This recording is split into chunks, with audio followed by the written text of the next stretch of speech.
barangkali Bu Tika salah satu PR kita nggak bahas lebih jauh.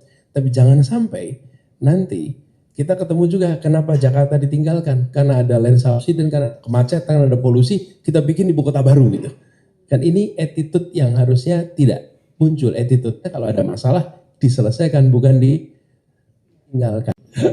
Terima kasih banyak Pak Anies, Pak Dedi, dan tim Karsa City Lab untuk undangan malam ini. Memang Jakarta udah menjadi rumah saya. Udah lebih dari 30 tahun udah jadi kampung halaman saya. Dan saya betul-betul nggak mau jadi complainer tapi collaborator. Tapi malam ini saya lebih sering lari ke complaints juga. Mohon maaf ya. Dan pertanyaan saya mau menyampaikan kepada teman-teman malam ini adalah, can you reform a city without national reform? Can you really affect lasting reform if the national system doesn't support it? My answer after watching and experiencing your tenure, Pak Anies, I'm not saying this just because you're here and I'm your guest and your friend, but the answer is yes. And the city is better because we've had more progressive leaders. But I changed my question now. What are the limits of reform? Because so much of the reform is dependent upon law enforcement and effective fight against corruption. But Harun, you just said it. Transparent regulations, peraturan yang transparan. Loh. Dalam 2 tahun terakhir ini, kita ada kemunduran cepat di Jakarta. Menurut saya, observasi saya, dari segi izin bangunan sendiri, udah tanya aja ke developer. Bener Pak? I could tell what you were saying. There was a feeling that it was improving. Now, bangun apa aja di tengah jalan boleh dapat izin asal bayar cukup. Mohon maaf ya. It feels that way now, right? And any of you live in parts of Jakarta, especially in Jakarta Selatan, where there is such rapid growth and entertainment venues and all kinds of wonderful things, you know what I'm talking about, right? So how can we do this if the legal justice system of the country that supports you is not reformed? How can you, and I've heard you say it, Panis, how can you tackle air pollution if it's not a broad national effort that does something about the carbon emissions? So it's really a question for the group and a question of what are the limits of reform and urban improvement, and even with all the participation in the world, now I sound like a bit of a downer, with all the public participation in the world, if we don't have a broader supporting environment, what are the limits of that and what can we do about it together? Saya rasa itu mungkin cukup buat saya. Ya, terima kasih. Ini keyword soal transparansi in every aspect.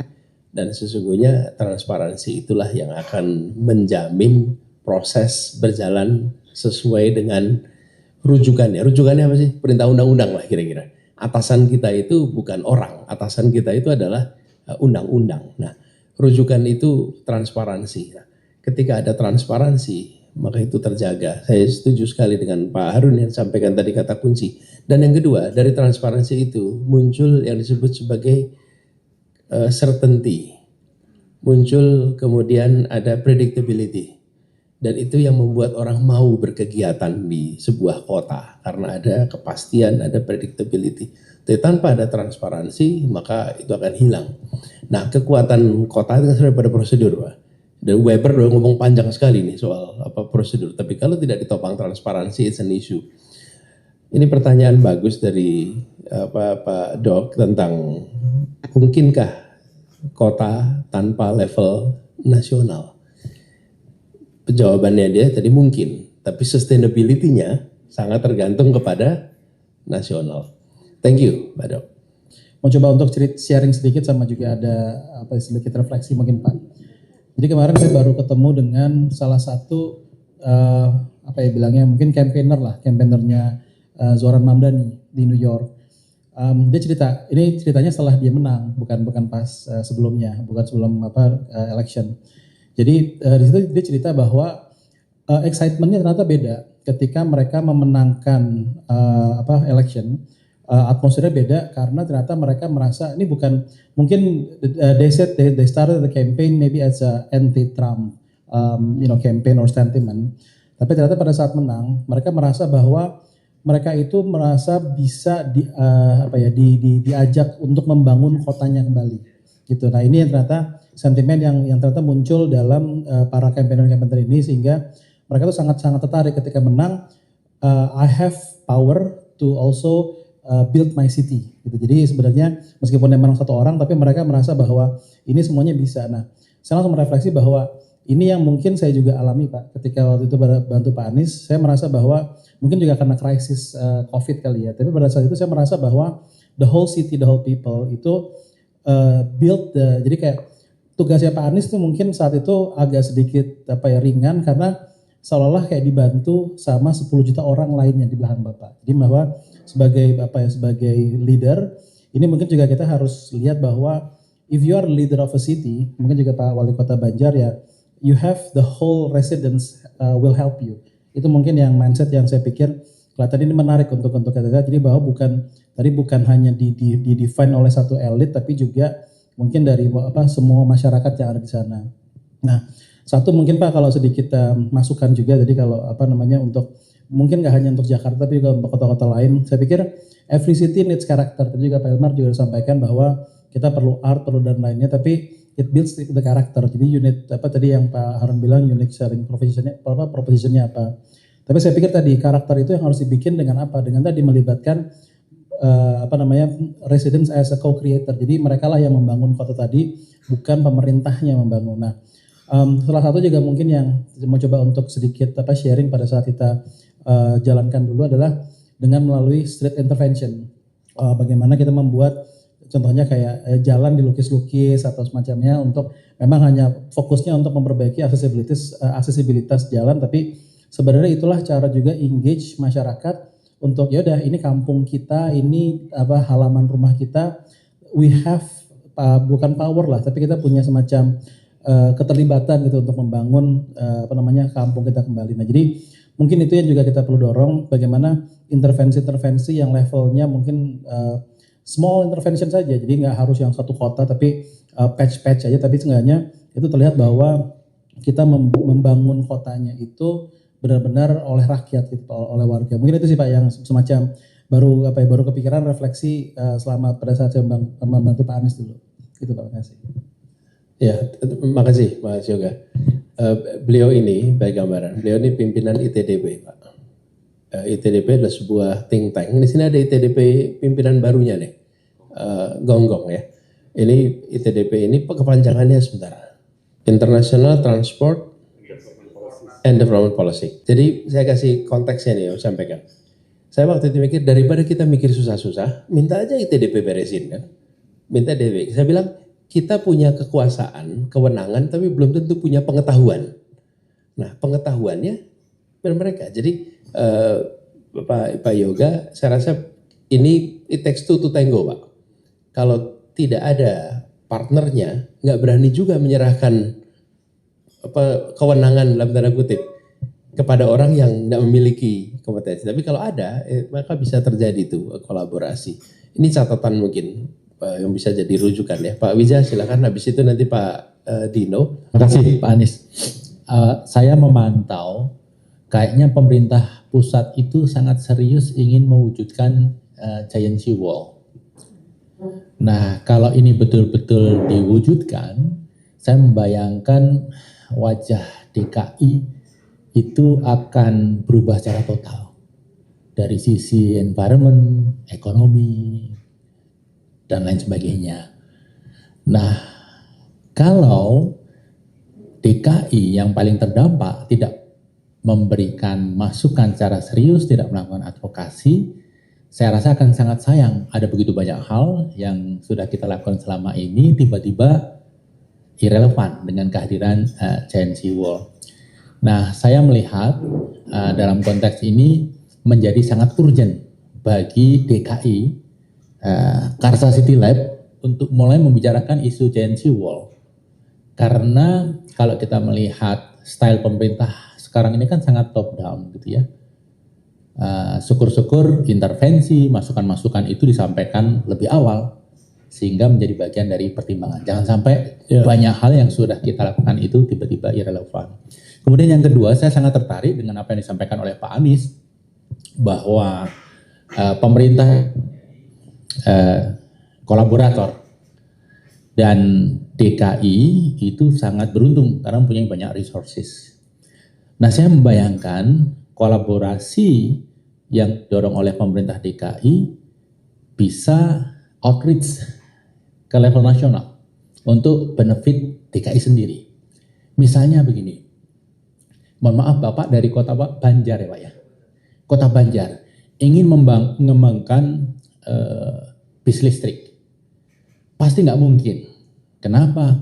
Karena kalau membeli hanya 5 pasti mahal. Charging stationnya juga sulit pengembangannya.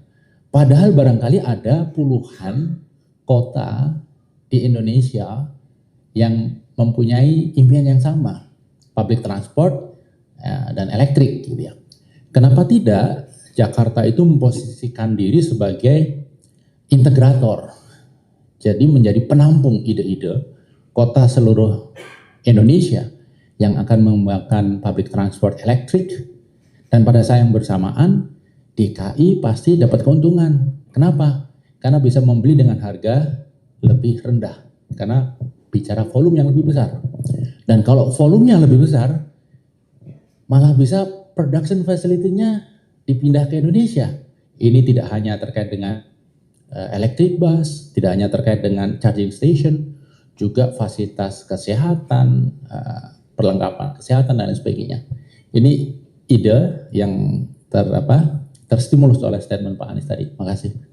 Soal transportasi umum yang harus dikerjakan bareng-bareng. Kalau itu bisa belanjanya agregat. Cuman ini sistem pembelanjaan barang dan jasa kita barangkali belum tentu memungkinkan. Tapi kalau belanjanya agregat, maka itu akan menjadi salah satu pertimbangan kenapa production cost bisa menjadi lebih rendah.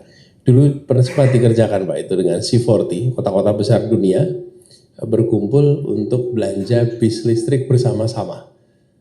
Bersama dengan United Nations untuk Environment itu.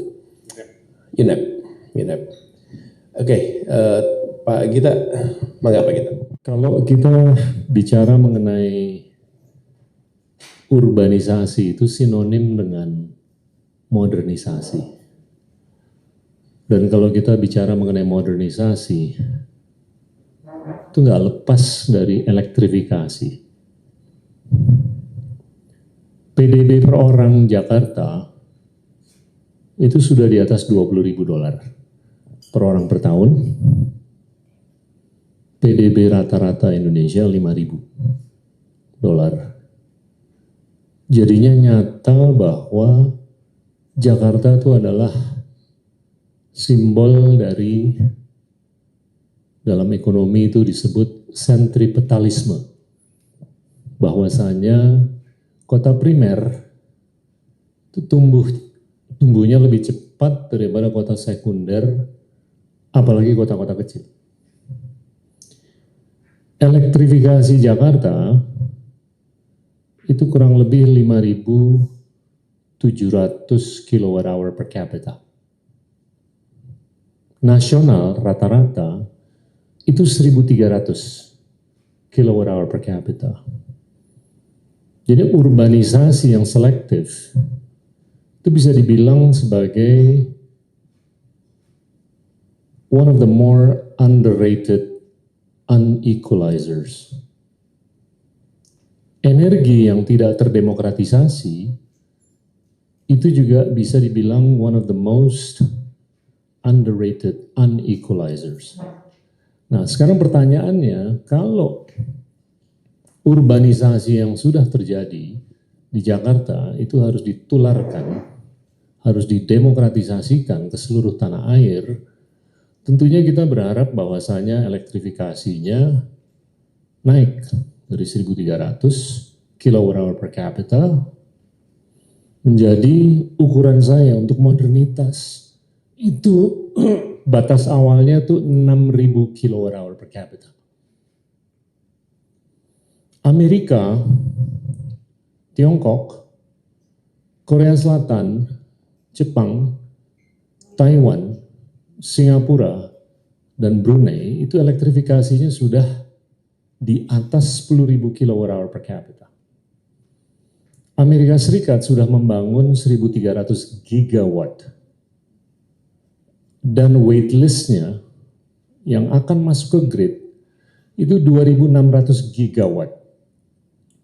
Tiongkok sudah bangun 4.000 gigawatt. Jauh lebih besar daripada Amerika. Dan mereka akan membangun 4.000 gigawatt lagi. Jadi kita bisa bayangkan bahwasannya kalau kita menggunakan pendekatan urbanisasi, itu termanifestasi di elektrifikasi di 10.000 kilowatt hour per capita. Ini masih jauh untuk Indonesia. Sebagai gambaran, kalau kita mau meningkatkan elektrifikasi per orang di Indonesia saja dari 1.300 kWh per capita ke 6.000 saja di level yang Jakarta sudah capai, kita harus membangun 400.000 megawatt. Di atas kapasitas terbangun kurang lebih 90.000 megawatt. Indonesia baru membangun 90.000, elektrifikasinya 1.300 rata-rata, dan kalau mau meningkat elektrifikasi yang sinonim dengan urbanisasi, kalau kita sepakat dengan premis itu, kita harus membangun 400.000 megawatt. Itu biayanya menggunakan energi terbarukan kurang lebih $1 triliun. Itu nolnya saya nggak tahu berapa. $1 triliun itu sangat tidak bisa dicapai dalam lifetime kita. Mengingat kapasitas moneter, kapasitas fiskal Indonesia itu sangat terbatas. Rasio pendapatan pajak terhadap ekonomi hanya 10%, jauh di bawah OECD yang 33%. Rasio uang beredar terhadap PDB atau ekonomi hanya 45%. Jauh di bawah negara-negara maju yang rasionya di atas 200%. Satu-satunya cara adalah untuk mendatangkan modal dari luar. Ini yang seringkali disebut FDI atau Foreign Direct Investment atau penanaman modal. Nah, modal ini bisa termanifestasi dalam bukan hanya ekonomi tapi juga teknologi. Nah, untuk mendatangkan itu tentunya kita harus menegakkan apa yang harus tegak, yaitu penegakan hukum. Ini belum tegak. Dan yang kedua, kita harus bisa mentranslasi dari ketidakpastian menjadi resiko. Semakin kita bisa mentranslasi dari ketidakpastian menjadi resiko, semakin kita bisa menarik modal. Apakah itu modal teknologi ataupun modal ekonomi. Sayangnya, kapasitas translasi kita itu sangat terbatas. Karena Indonesia itu hanya bisa membuahkan 250.000 produk STEM setiap tahun. Asia Tenggara 750.000, sedangkan India 2,5 juta, Tiongkok 4,5 juta. Jadi saya berpikir selama beberapa menit terakhir, kalau kita mau melakukan urbanisasi untuk seluruh tanah air, kita nggak bisa lepas dari pemikiran bagaimana untuk meningkatkan elektrifikasi. Sebagai gambaran, kita hanya bisa membangun 3.000 megawatt per tahun. Sebagai gambaran, untuk mencapai 6.000 kWh per kapita, kita butuh 121 tahun. Ini realisme yang saya mau suntik dalam diskusi ini. Saya nggak mau melihat Jakarta yang hanya menjadi satu-satunya kota yang bisa melakukan urbanisasi. Saya ingin menyaksikan di seluruh tanah air, urbanisasi itu cukup pervasif. Tapi itu sangat harus ditopang dengan pembangunan daya energi yang skalanya jauh lebih besar, yaitu tambahan 400.000 megawatt, duitnya nggak ada, teknologinya ada, duitnya tidak terdesentralisasi ke negara seperti Indonesia, tapi kalau kita hanya bangun 3.000 megawatt per tahun, kita perlu 121 tahun. Apalagi kalau kita mau merangkul narasi AI yang niscaya membutuhkan elektrifikasi. Hitungan saya itu 12 sampai 15 ribu kilowatt-hour per kapita. Ya, matematikanya akan semakin obvious. Berapa lama lagi dan berapa banyak lagi.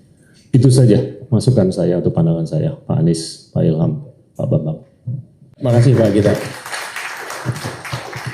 Jadi ini perlu sinkronisasi dengan pasokan di level nasional, Pak.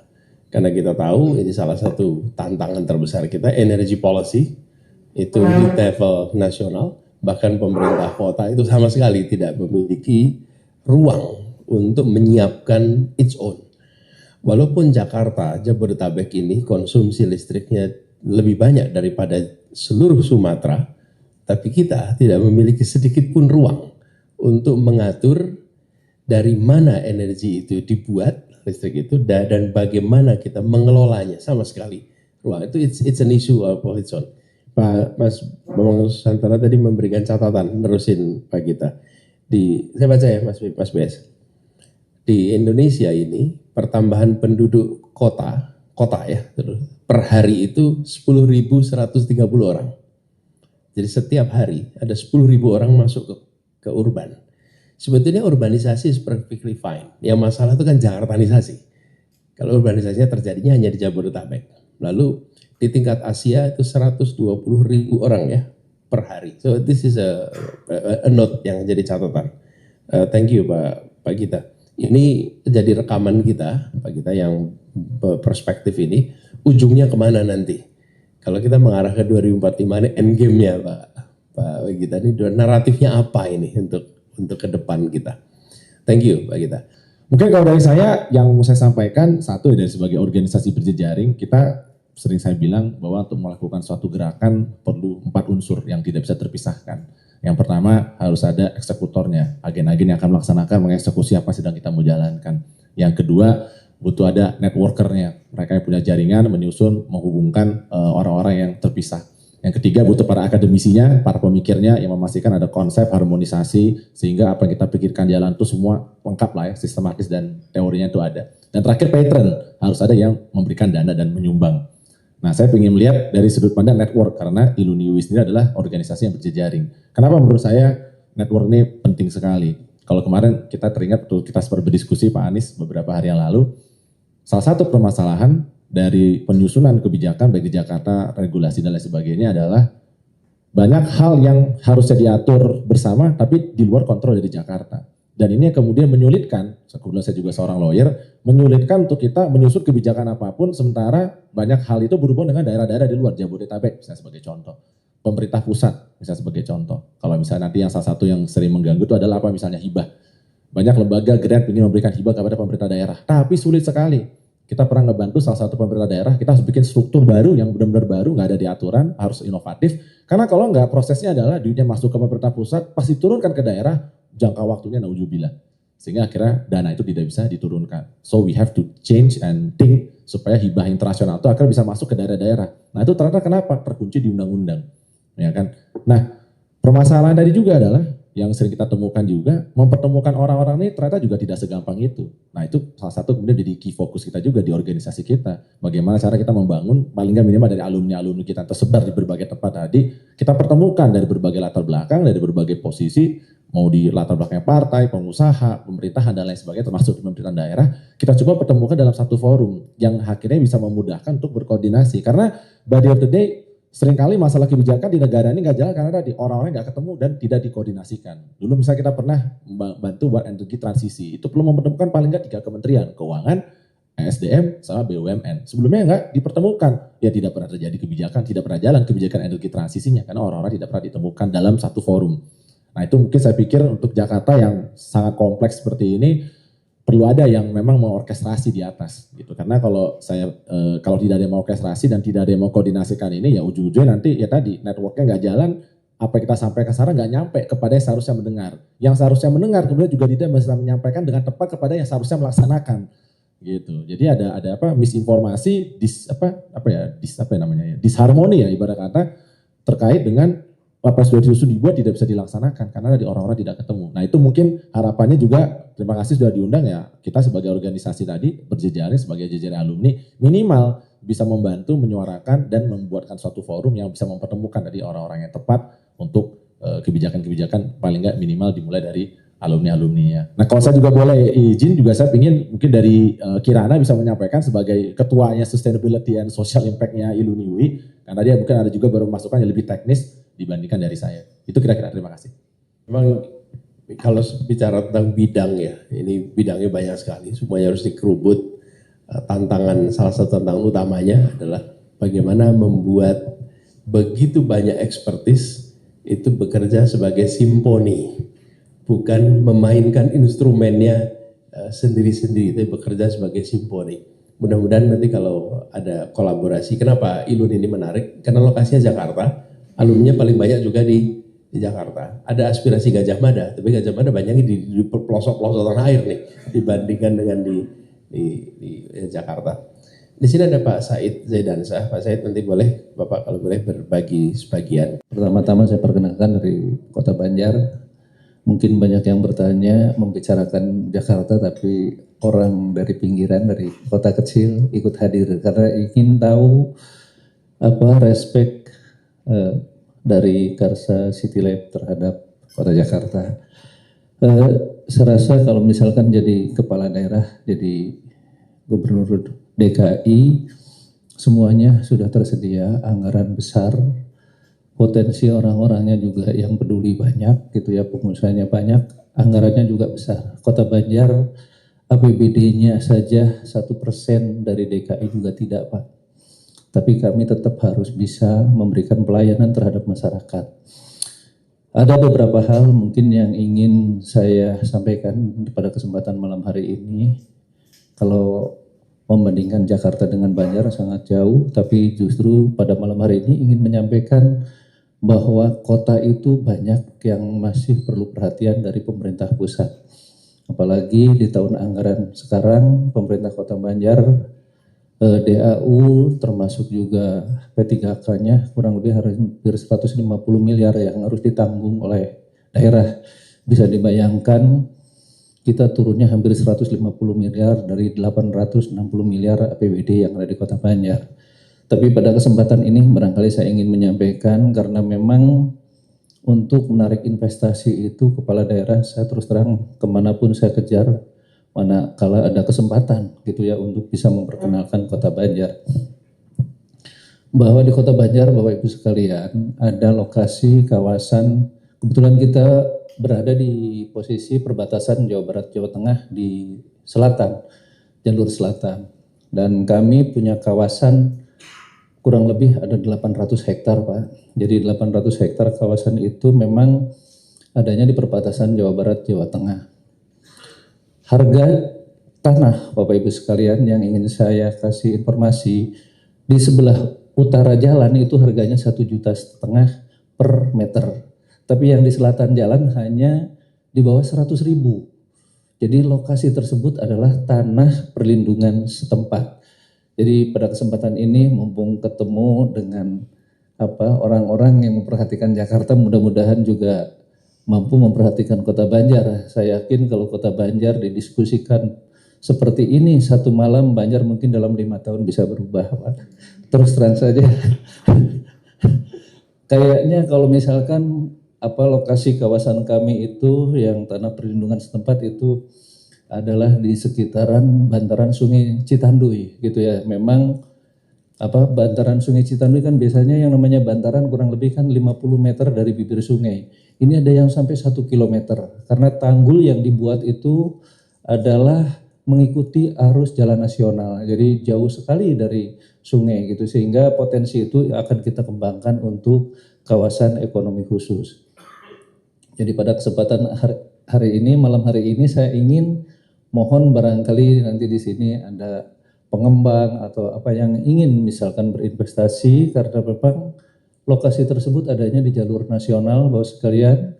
Dari stasiun kereta api juga potensi untuk transportasi itu kurang lebih 2 km. Jadi memungkinkan untuk dibuat pelabuhan peti kemas yang alat transportasinya menggunakan kereta api. Jadi saya berharap barangkali pada kesempatan malam hari Pak Anies, mohon maaf ikut promosi lah ya gitu ya. Jadi kalau Jakarta sih kayaknya sudah barangkali banyak yang memperhatikan, tapi kami justru di daerah saya ingin mengajak misalkan akademisi dan sebagainya untuk memberikan gagasan aja sulit sekali gitu ya, apalagi memperhatikan kaitan untuk memegang kota.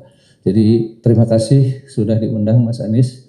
Mudah-mudahan apa yang saya sampaikan nanti bisa ada tanggapan ataupun mungkin potensi yang bisa kita kembangkan, karena memang kalau melihat Majalengka, Kuningan itu sekarang sudah jenuh dengan industri, sementara lokasi kami kan berdekatan.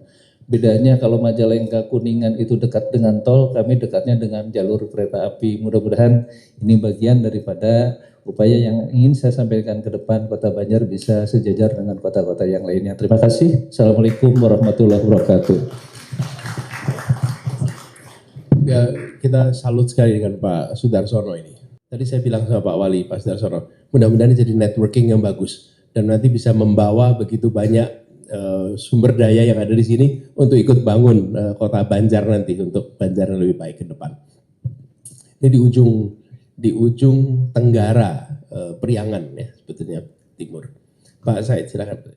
Saya mungkin ada 2 poin yang ingin saya sampaikan, tapi 1 poin mungkin picking up dari apa yang disampaikan oleh Pak Sudarsono tadi tentang keterbatasan dana APBD yang biasanya dialami oleh daerah sehingga tidak bisa mengoptimalkan rencana pembangunan. Ada satu instrumen yang dari ADB, Asian Development Bank, saya saat ini berada di Asian Development Bank, itu kita coba promote di beberapa kota di Asia dan Pasifik, itu adalah land value capture, yaitu bagaimana caranya pemerintah dengan melakukan investasi yang mana investasi ke dalam infrastruktur yang meningkatkan nilai tanah, kemudian bisa memanfaatkan peningkatan nilai tanah itu untuk pembangunan, dan ini sudah diterapkan di beberapa negara, bahkan di Hong Kong itu mereka sempat menambah satu line MTR itu dari hasil land value capture tersebut. Jadi ADB ini bekerja sama juga dengan Kementerian Perekonomian ketika itu untuk mencoba mendorong pembangunan issuance sebuah regulation atau regulasi yang memungkinkan ini menjadi salah satu sumber pendapatan dari pemerintah.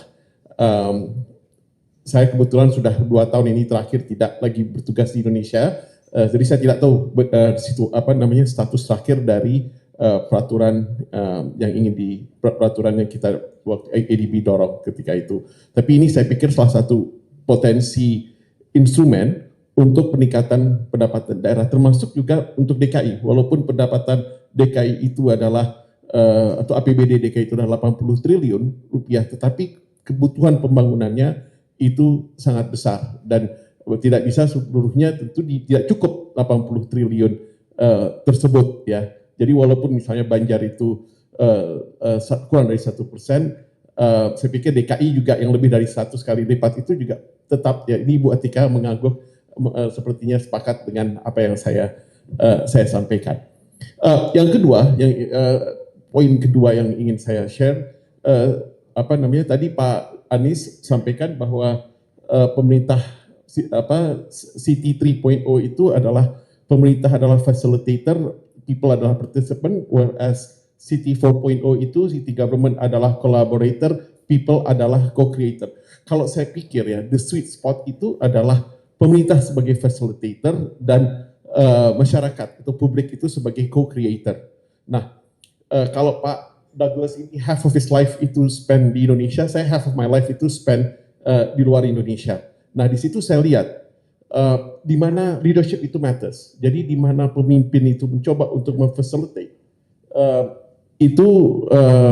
masyarakat itu akan mendorong, akan co-create. Tadi Pak Dino sampaikan bagaimana kita bikin lorong di Kemang gitu ya, menjadi suatu lorong yang bisa berkembang gitu ya, menjadi satu objek wisata. Saya lihat itu di Ipoh Pak, ada namanya Concubine Lane, satu gang besar itu suatu wisata, adalah daya tarik wisata. Kenapa? Karena mudah sekali untuk orang yang berada di dalam kawasan itu untuk bisa bangun, ada museum, ada macam-macam gitu, dibikin sangat menarik. Concubine Lane di Ipoh dan apa namanya? Saya pikir di Jakarta juga bisa potensi-potensi seperti itu, di mana pemerintah aturan perlu ada memang, tapi memang harus dibikin yang transparan, yang mudah, yang predictable gitu ya. Tetapi itu bisa memfacilitate masyarakat untuk kemudian create their space yang untuk kemudian bisa dengan pemerintah sebagai facilitate dibikin supaya itu bisa menjadi sesuatu yang memiliki daya tarik wisata. Hal yang lain juga ya, ini sebagai pemerintah sebagai facilitator, ini mungkin lebih sebagai aspirasi saya sebagai warga ibu kota, walaupun saya tidak tinggal di sini sehari-hari, adalah bagaimana yang saya suka prihatin ketika saya datang ke Jakarta, bahwa sangat sulit untuk jalan kaki di Jakarta. Ya, saya melihat kota-kota yang juga sebenarnya very hectic town, very hectic cities, Bangkok, Manila, itu di sebagian besar di Bangkok, sebagian kota Bangkok, sebagian kota Manila itu ada namanya elevated walkway. Itu sangat memudahkan orang untuk jalan kaki. Dan itu merubah kultur masyarakat. Jadi kultur masyarakat itu bisa dirubah dengan fasilitasi dan dengan apa difasilitasi oleh pemerintah. Saya lihat kalau misalnya kita lihat di Senayan. Malam-malam di GBK itu orang banyak jalan kaki. Itu kenapa? Karena mudah sekali fasilitas untuk jalan kaki di sekitar Senayan. Tapi saya tidak lihat orang jalan kaki di Sudirman yang jalan yang panjang gitu ya, long distance walk gitu ya. Tapi kalau misalnya di Bangkok ataupun misalnya di Makati khususnya, itu ada elevated walkway, ada jalan bawah tanah dan sebagainya. Itu akhirnya memudahkan dan itu menjadi kultur. Masyarakat berubah ketika fasilitas seperti itu terjadi. Jadi saya pikir itu akan membuat juga masyarakat lebih sehat, itu juga akan bisa mengurangi kemacetan. Jadi itu mungkin sedikit curcol yang ingin saya, kesempatan curcol berhubung ada Ibu Atika di tengah-tengah kita. Mungkin itu dari saya. Terima kasih. Ini Bu Atika, salah satu tantangannya adalah soal regulasi. Bagaimana aset pemerintah boleh direkayasa oleh warganya sendiri, Pak. Karena kita ini kekunci oleh akuntan ini. Ketika nanti mau diaudit, aset itu sudah berubah bentuk, fungsi, dan ini jadi masalah tersendiri. Salah satu aspek yang menantang di kota ini. Terima kasih Pak Said. Pak Ilham, silakan Pak Ilham. Ada beberapa hal yang saya ingin gunakan untuk memberikan masukan saya. Jadi pertama tadi kita sama-sama mendengar kalau kita misalnya ke luar negeri, ke kota-kota yang kita kenal, kita tahu kita berada di kota mana. Misalnya kita ada di Roma, di Paris, di London, Washington, Moskow, Beijing, banyak sekali ya. Semuanya ada karakter tertentu. Dan karakter itu kalau kita uraikan itu ada alasan. Salah satu alasannya itu tentu sejarah, tapi juga visi, gitu ya. Jadi kalau kita lihat prinsip-prinsip ini kita terapkan kepada misalnya Jakarta. Ini kebetulan sekali, ini ada Gubernur DKI dan juga pengembang IKN. Kita ini sebetulnya kalau kita mau mengerti Jakarta, satu hal yang harus kita bereskan dulu. Jakarta ini ibu kota atau tidak? Kalaupun ibu kota, sekarang kan ada konsep baru nih, ibu kota pemerintahan, tapi mungkin yang simbolis di sana mungkin ya. Dan ini bukan pertanyaan yang mudah dan bukan sepele. Kalau kita lihat ya, yang tadi saya sebutkan semuanya ibu kota. Kalau buat saya sebuah ibu kota di semua negara, alangkah baiknya dia di dalamnya ada macam filosofi dari negara itu. Tadi Mas Bambang menyebut Myanmar itu? Dari Myanmar itu katanya saya nggak bisa ucap itu. Naypyidaw. Tadi kan dikeluhkan dia 20 jalur gitu ya. Sebetulnya saya pikir, ini memang sebetulnya dia punya konsep negaranya. Sebagai manusia kita seolah kecil, tapi kotanya besar karena ini simbol negara. Jadi kita ini berhadapan dengan satu atau pemerintah yang begitu dominan, kita sebagai jangan-jangan kita menantang sebagai manusia. Karena itu kita warga aja dan kita seorang diri di satu jalan yang lebar besar itu tidak ada artinya. Nah itu, mohon maaf ini katanya mungkin agak ekstrim, ini mungkin satu filosofi fasis gitu ya. Jadi kayak di Nazi, semuanya gede gitu ya, karena dia memang simbol negara. Nah kalau kita kembali ke filosofi seperti itu, kita mulai di awal republik kita. Visi kita apa? One country, one people, one language, ya, untuk menyatukan. Jadi kenapa tidak kita mulai dengan satu visi buat Jakarta? Karena kalau kita Pak, ya kita membuat tadi kan disebut sebagai apa partisipolis. Takut saya kalau kita nggak punya satu visi bersama, nanti kita hasilnya bisa sangat amburadul gitu ya. Karena belum tentu kalau asal kita memberikan peluang untuk semua orang berkolaborasi sama satu sama lain yang menjadi yang terbaik buat Jakarta, belum tentu. Yang terlebih dahulu kita menciptakan ada satu visi besar. Apa yang kita mau untuk ya semula untuk negara kita, tapi untuk kota ini. Nah saya pikir apa ya? Mungkin bisa seperti ini, one city, one people, one culture. Karena misalnya mungkin ada juga yang lain ya. Karena budaya yang kita ciptakan dalam kota memang dan itu untuk kita sebagai Indonesia ya. Saya kira itu adalah satu hal yang spesifik ya. Jadi di Indonesia ini memang kita negara besar, tapi kita juga sangat nyaman dengan hal yang sederhana, yang kecil. Karena kita memang roots akar kita dari situ. Jadi di lain pihak Jakarta memang secara simbolis harus menunjukkan satu kejayaan, satu kebersatuan gitu ya. Yang menurut saya kalau lihat kita cap daripada yang tadi diberikan kepada kita ini kan nggak tahu semuanya dapat jaganya. Di situ kan ada Monas ya. Monas kan sebetulnya kayak satu gitu. Itu satu, kita satu sebagai kota, satu sebagai negara, sebagai bangsa, satu bahasa. Jadi kebersatuan itu, kebersamaan itu sebetulnya juga harus tercermin dalam kehidupan kota. Kita bisa kemana-mana nggak takut, nggak terbuka, toleran, memperhatikan satu Indonesia. Saya tidak bermaksud untuk mengusulkan Jakarta jadi kayak taman mini gitu ya, bukan begitu. Tapi kan ada keanekaragaman yang kita syukuri dan kita justru rayakan. Dan itu tetap saja dalam wadah kita menjadi ibu kota. Mungkin ya ini masih harus dijawab. Ini kita ibu kota atau tidak? Kalau kita misalnya kena Jakarta di lain pihak, sering kali untuk jadi contoh, dan tadi kita udah bicara untuk kota-kota lain. Saya punya sedikit pengalaman di Batam misalnya. Saya bukan developer kayak Mas Harun gitu ya, tapi kita juga ada sedikit pengalaman dengan Batam gitu ya. Jadi di situ masyarakat menginginkan kita mau ada mall kayak di Jakarta ya, gitu ya. Karena mereka selalu mimpi seperti Jakarta. Tapi sebetulnya yang akan otomatis terjadi karena memang budaya di daerah itu kan didominasi oleh budaya daerah. Ya, maksud kota di daerah didominasi oleh budaya daerah. Jadi mereka itu kota-kota di situ mungkin pencerminan daripada budaya daerah itu di Jawa, di Sulawesi dan sebagainya. Tapi kalau Jakarta ini kan sebetulnya semuanya. Ini Jakarta ini kan benar-benar metropolitan untuk satu negara. Jadi kalau saya boleh usul justru bagus kalau menurut saya soal partisipasi approach, metodologi. Tapi maunya kemana? Jangan-jangan nanti metodologinya menghasilkan sesuatu yang hanya temporer saja tapi sebetulnya tidak punya nilai yang lebih abadi. Nah itu buat saya. Tapi yang penting yang kita harus selesaikan sebetulnya adalah ini kebetulan dua-duanya ada sebelah saya, IKN dan Jakarta. Gimana nih dikotominya? Yang mana yang jadi ibu kota?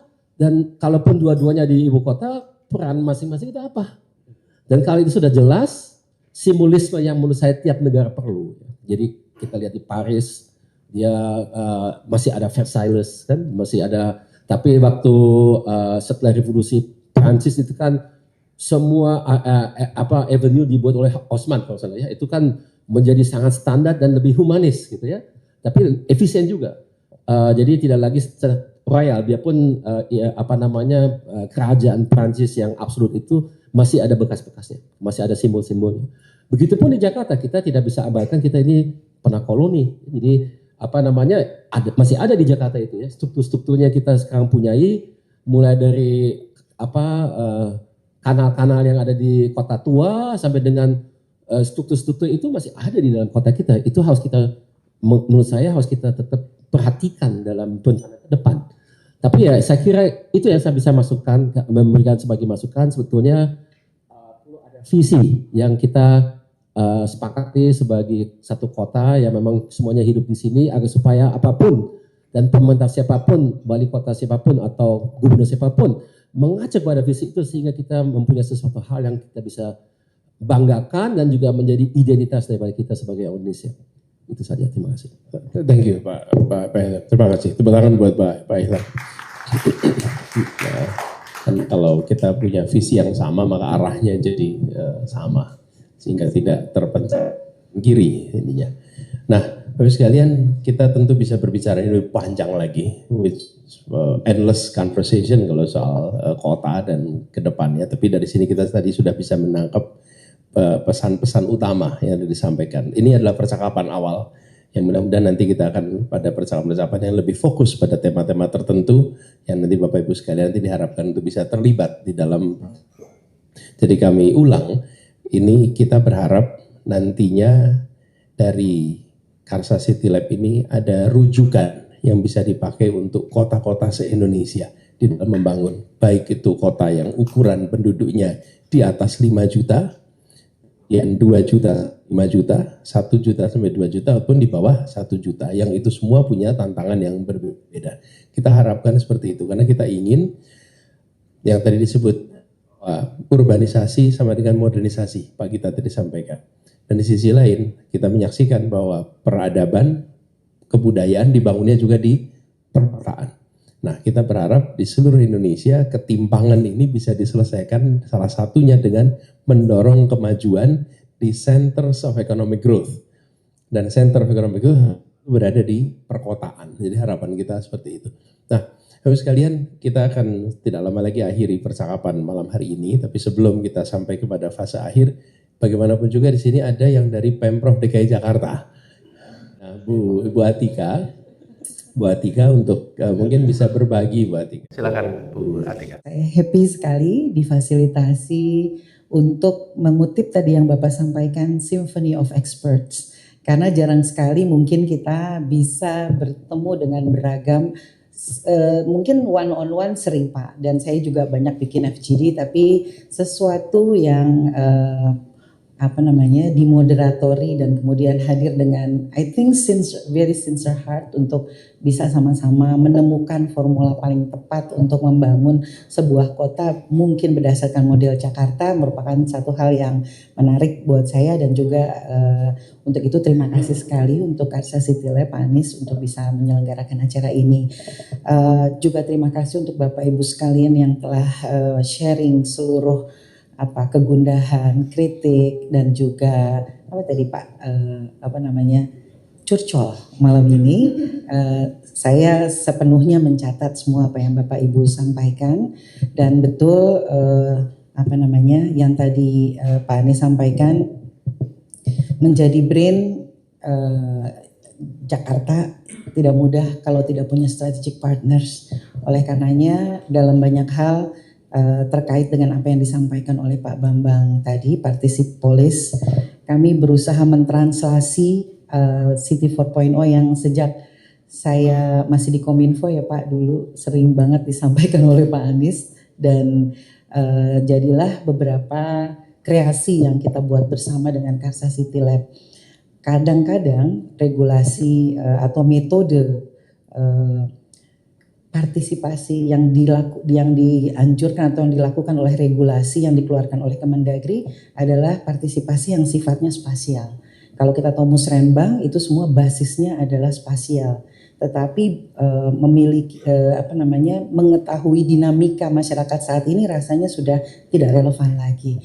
Oleh karenanya memahami bagaimana kita bisa menurunkan tadi mekanisme partisipolis itu juga menjadi PR sepanjang waktu kami, dan menarik sekali kemarin kami bersama Mas Dedi merancang sebuah pendekatan yang tidak umum, mencoba untuk menyelesaikan satu permasalahan dengan model design thinking, melibatkan para desainer untuk menyelesaikan permasalahan. Itu juga merupakan salah satu solusi kami, dan malam ini saya kira juga merupakan sebuah awal dari sebuah inovasi untuk bisa mendapatkan banyak masukan dari Bapak Ibu sekalian. Pak Ilham, kalau boleh saya juga turut memberi informasi bahwa Undang-Undang 2 2024 memang mensyaratkan visi Jakarta saat ini tidak lagi menjadi ibu kota Pak, tetapi menjadi kota global dan pusat perekonomian nasional. Tetapi uniknya bahwa undang-undang tersebut baru bisa diimplementasikan ketika Kepres tentang IKN itu sudah ditetapkan. Jadi ini emang in between Pak, antara yang tadi Bapak sampaikan valid sekali. Jadi saat ini namanya tetap DKI Jakarta, bukan DKJ. Jadi kalau di tulisan itu masih DKI Jakarta. Nah, pertanyaan itu yang juga membuat kami semua melihat bahwa amanat visi dari undang-undang tersebut itu mulai mengarah Jakarta sebagai kota global, sehingga kami mencoba untuk bisa kota global itu bukan sesuatu yang self declare. Kita mencoba untuk melakukan beberapa perbandingan antara berbagai pengukuran kota global, dan dari situlah kami mencoba untuk menetapkan navigasi menuju kota global. Tapi tentunya itu bukan hal yang mudah, dan beberapa hal yang sedang dilakukan oleh Pak Gubernur, salah satunya adalah menyelesaikan permasalahan-permasalahan yang tadi disampaikan Bapak Ibu sekalian, seraya mencari acupuncture points mana yang membuat Jakarta bisa elevate lebih cepat di dalam range. Tapi menuju hal tersebut tentunya in between adalah bagaimana kita membuat kota yang serve better the citizens. Itulah yang saat ini dilakukan oleh pemerintahan Pak Pramono, dan tentunya masih banyak hal yang perlu dibenahi, dan oleh karenanya sekali lagi kami mengucapkan terima kasih atas apa yang disampaikan oleh Bapak Ibu sekalian. Demikian Pak Anies, terima kasih. Wassalamualaikum warahmatullahi wabarakatuh. Terima kasih Bu Tika. Nah ini Pak Dino tadi bicara pertama itu menyinggung satu aspek yang menurut saya penting untuk diingat, bahwa ada kota-kota yang mengalami decay. Ya, nah jangan sampai ada sektor-sektor di Jakarta yang mengalami decay. Karena kenapa kita menyaksikan Jakarta ini, Pak Dino, mulainya dari utara, Pak. Ini kaitannya dengan yang disampaikan Pak Ilham. Kita punya masalah di utara, land subsidence. Sehingga kolonial Belanda pindah dari kota tua ke yang sekarang kita tahu pusat kotanya di Gambir. Itu kenapa pindah? Karena land subsidence. Nah, apa sih ininya patternnya? Punya masalah bukan diselesaikan, ditinggalkan. Oke. Kemudian kita menyaksikan Jakarta mulai padat daerah utara, berkembang ke selatan. Masalah di utara tidak diselesaikan. Jadi di sana masalah polusi, masalah kepadatan, masalah. Saya ini cerita sedikit aja terakhir, Pak. Saya merasakan baru sadar itu pas lagi jadi calon gubernur. Karena calon gubernur itu kan harus kampanye kampung ke kampung. Nah kebetulan harus sholat duhur, sholat asar, maghrib, isya kan. Nah ketika wudhu di Ciracas, nyaman airnya. Wudhu di Penjaringan, airnya campur minyak di situ. Jadi kita merasakan betul kualitas air. Kenapa? Karena berpindah-pindah cuci tangan dan berwudhu. Dan di situ merasakan betapa di sana masalahnya itu luar biasa. Tapi ditinggalkan. Nah, tanpa kita sadar, sosioekonomi juga yang di sana yang lebih rendah, yang lain ke selatan, ke timur, ke barat. Nah, ini barangkali Bu Tika salah satu PR kita nggak bahas lebih jauh. Tapi jangan sampai nanti kita ketemu juga kenapa Jakarta ditinggalkan. Karena ada land subsidence, karena kemacetan, ada polusi, kita bikin ibu kota baru gitu. Kan ini attitude yang harusnya tidak muncul. Attitude-nya kalau ada masalah diselesaikan, bukan di tinggalkan. Nah, mudah-mudahan attitude itu terjaga itu nanti diselesaikan. Pak Santoro, kau yang membuka, kau yang mengakhiri, Pak. Monggo, Pak. Terima kasih Mas Anies. Jadi luar biasa diskusi malam ini, 40 orangan dengan keragaman yang luar biasa. Ini menunjukkan bahwa memang a city is a complex matters gitu ya. Nggak gampang gitu, apalagi tadi Mas Hilmar bicara tentang culture. Ini kita in the class of urban culture gitu. Tadi sore kebetulan kami diskusi tentang DINGS, Pak. Double income no kids. Satu fenomena baru di kota-kota di Indonesia. Ada lagi fenomena tentang surrogate mothers. Banyak generasi muda kita yang mulai ke arah sana gitu ya. But saya kira yang kita harus buka adalah beberapa atau banyak sekali ruang-ruang atau kanal untuk partisipolis. Saya kira kita semua setuju untuk itu. Bagaimana caranya tentu beragam, apalagi sekarang sudah di era sosial media, jadi mungkin ada kanal-kanal yang kita bisa buka untuk itu, sehingga partisipolis itu bisa benar-benar membuat dari pendekatan we know what best for you gitu ya, menjadi let's decide together or let's shape together. Itu beda jauh gitu. Saya kira itu yang ingin kita wujudkan sehingga partisipasi dari urban citizen itu bisa optimal. Yang kedua mungkin Pak Anies ada 514 lebih kota dan kabupaten di Indonesia. Tadi Mas Anies sudah sampaikan bahwa tentu pendekatannya berbeda-beda. Tidak hanya Jakarta yang need some attentions, kita juga kota-kota dengan kota sedang, kota kecil dan sebagainya. Masing-masing punya karakteristik sendiri, dan orang Indonesia, saya kira saya tadi mengemuka juga dari diskusi bahwa quick wins itu penting banget gitu ya. Kalau kita bisa banyak case yang bisa diketengahkan dengan bantuan sosial media, dengan bantuan kolaboratif dari Bapak Ibu semua, kita bisa mencanangkan atau memberikan contoh-contoh yang baik yang mungkin bisa segera di scale up ataupun dibuat lebih baik lagi gitu ya. Artinya direplikasi ataupun di scale up. Kemudian yang terakhir bahwa kota itu gabungan dari people, nature, and culture. Jadi people-nya matters, nature-nya harus juga masuk, tapi culture tadi beberapa kali juga mengemuka di diskusi itu sangat penting sekali. Nah, saya ingin kembali kepada Shakespeare yang mengatakan bahwa what is a city but its people. Sangat terkenal waktu itu bahwa kita kembali lagi bahwa kalau kita ingin kota maju, kembali people, dan people. Jadi saya stop di sana dan saya ingin mengundang Ibu semua untuk kembali kita berkolaborasi dalam waktu dekat. Nih, Mas Dedi mungkin nanti akan mengatur diskusi-diskusi ataupun mungkin kita bisa mengangkat case studies, contoh-contoh baik untuk menularkan hal-hal yang baik, men-skill up dan juga mencoba untuk memberikan contoh-contoh agar itu menjadi satu yang doable dan implementable. Saya stop karena Mas Anies, kembali ke Mas Anies. Tepuk tangan buat Mas Bambang. Terima kasih. Ini saya jadi ingat, Widar kamu tadi angkat tangan ya Widar ya? Dan belum dapat kesempatan ngomong. Nanti saya masuk dalam proses ini menghambat kebebasan berbicara. Enggak partisipatif. Enggak. Mau disampaikan sedikit.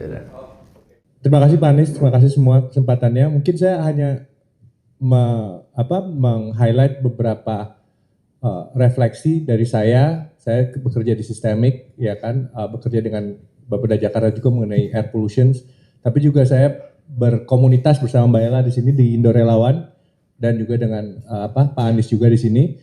Mungkin perspektifnya mengenai melakukan perubahan sistem dari dua pengalaman tersebut. Rasanya kalau kita kembali ke tadi aspirasi kota 4.0 di mana berkolaborasi dengan people tadi Pak. Jadi rasanya bisa kita ingat adalah bagaimana supaya kota bisa bisa bekerja lebih dekat dengan komunitas dan masyarakat, karena banyak sekali yang bisa didapatkan bukan hanya masukan tapi juga resources, waktu, finansial dari komunitas ini gitu. Dan ini bisa dilakukan dari sisi demand, bagaimana komunitas ini bisa diajak kerjasama untuk menyuarakan apa yang dibutuhkan Jakarta untuk melakukan larger reform di skala nasional. Ini contohnya dilakukan saat kita kerja mengenai air pollution. Air pollution itu salah satu contoh yang cukup unik karena saat sulit sekali bicara mengenai transisi energi, lebih mudah untuk bicara soal air pollution karena lebih dekat dengan hati banyak masyarakat. Dan di sini dengan komunitas dan dengan Kota Jakarta kita menyuarakan gimana caranya agar solusinya bisa diimplementasikan. Salah satunya karena fuel yang kadar sulfurnya harusnya lebih rendah.